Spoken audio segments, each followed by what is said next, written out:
आप सब बहुत भाग्यशाली हो जो इस भागलपट्टी के परिक्षेत्र में आपका जन्म हुआ, जहाँ पर पूज्यपाद गुरुदेव भगवान मंगलमयी कथा करने के लिए तो पधारे, सो तो ठीक है। देखो यही सबसे बड़ा प्रमाण है कि गांव में घर में कोई एक भगवान का भक्त हो जावे, एक महात्मा हो जावे, तो फिर कहीं महात्माओं के पास जाने की जरूरत नहीं पड़ेगी, उन्हीं के द्वारा सबके दर्शन तुम्हें घर बैठे हो जाएंगे। और यही हुआ, पूज्यपाद गुरुदेव भगवान की कृपा हुई। हमारे गुरु भाई जी के पूजनीय दादाजी, हमारे भी वह दादाजी, आज तो हम जब यहाँ आए तो हमारे साथ में हमारे भैया श्री संजय पाठक जी थे, तो जैसे नीचे उतरने लगे और जब हमने ऊपर से गांव को देखा तो हमें दूर से भैया ये रामपुर खागल गांव अपनी जन्मभूमि गढ़ा जैसा लगा। और जब मेला देखा, आप लोगों के भाव देखे गुरुदेव के प्रति, और पूज्यपाद गुरुदेव का मंगलमय मुस्कुराता हुआ चेहरे का दर्शन किया, मानो ऐसा लगा कि गुरु वशिष्ठ भगवान विराजमान हो गए इस भूमि पर और पूरी प्रजा दर्शन कर रही हो, और मानो त्रेता युग का काल चल रहा हो। ऐसा आनंद लगा भैया। और आप सबकी निष्ठा, श्रद्धा, सनातन के प्रति अपार प्रेम, यह देखकर हम तो मन ही मन इतने गदगद हैं कि गुरु भाई को इतना धन्यवाद दे रहे। भैया इनको किसी की नजर ना लगे और इन पर हमारे गुरुदेव की ऐसे ही कृपा बरसती रहे। क्या अद्भुत संयोग है, कितनी अद्भुत कृपा। रामचरितमानस में भैया 2 चौपाइयों की पंक्तियां हैं।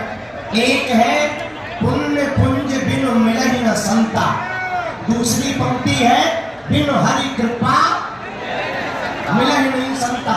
किसी ने बाबा तुलसीदास जी से पूछा कि गुरुदेव हमको संत मिल गए, अब हम निर्णय कैसे करें कि प्रभु कृपा से मिले हैं या पुण्यों के उदय होने के कारण मिले हैं। पता है बाबा ने क्या उत्तर दिया? गुरुदेव भगवान ने कहा, बेटा तुम चलकर संत के पास जाओ तो समझना पुण्य उदय हुए हैं, पर संत चलकर तुम्हारे पास आवे तो समझना भगवान की कृपा हुई। रामपुर खागल गांव वालों और इस प्रतापगढ़ जिला के जितने भी प्रियजन पागलों हैं, हमारे पागलों, हिंदू जगने लगा है, जात पात से ऊपर उठने लगा है।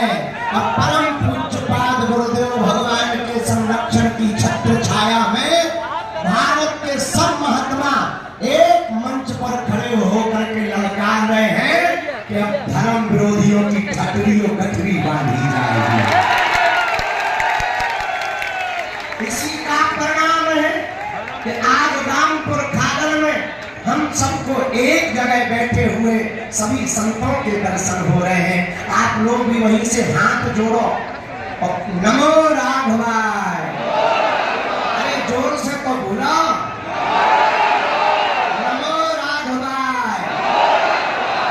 अब जो हमारे गुरुदेव की हम दोनों गुरु भाइयों को आज्ञा होगी, अभी हमारे गुरु भाई बता रहे थे, आज जब गाड़ी चला रहे थे तब पता है हमने गुरुजी से मन ही मन में क्या प्रार्थना की? गुरुजी बता दें।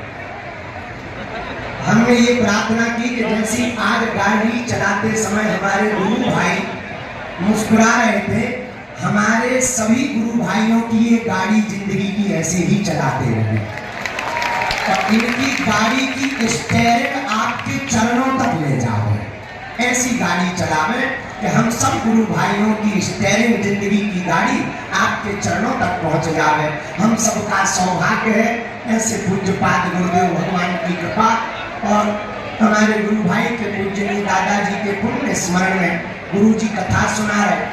अभी गुरुजी बता रहे थे रास्ता में कि हमने वचन दिया था, अब हम नाम नहीं लेंगे क्योंकि गुरुजी गुरु भाई हमारे गुरुजी उनको अपना भ्राता से भी मानते थे, तो हमारे लिए गुरु तुल्य ही है। तो गुरुजी बता रहे थे कि हमने वचन दिया था कि हम कथा कर सुनाएंगे तुमको, और गुरुदेव भगवान वचन के कितने पक्के हैं कि उन्होंने कथा सुनाने का वचन भी निभाया। और भैया कुंभ का मेला 25 में लगना था, 24 में ही दर्शन करवा दिया है।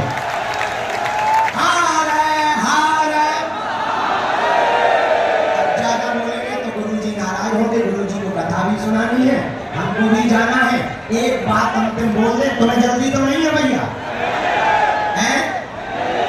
एक छोटी सी बात सुन लो, पर हम भी जो है सीताराम कह के विदा लेगी।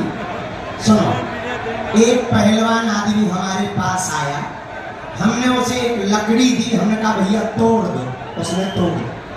हमने 2 लकड़ियां दी, उसे थोड़ी दिक्कत हुई, उसने तोड़ दी। हमने 3 लकड़ियां एक साथ दी, तो तू चिमन जाता है ठटरी के घरे ढकटा तोड़ के बता, उसने 3 लकड़ियां तोड़ दी। हमने 10 लकड़ी का गट्ठा दिया, उसकी नानी मर गई पर लकड़ी नहीं तोड़ पाया। रोको रोको, ताली बाद में बजाना, पहले समझ तो लो। अगर हम एक एक जातियों में बचे रहेंगे तो वो धर्म विरोधी हमको तोड़ देंगे।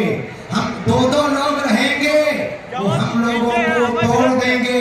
लेकिन अगर हम सब हिंदू एक रहेंगे तो हम लोगों का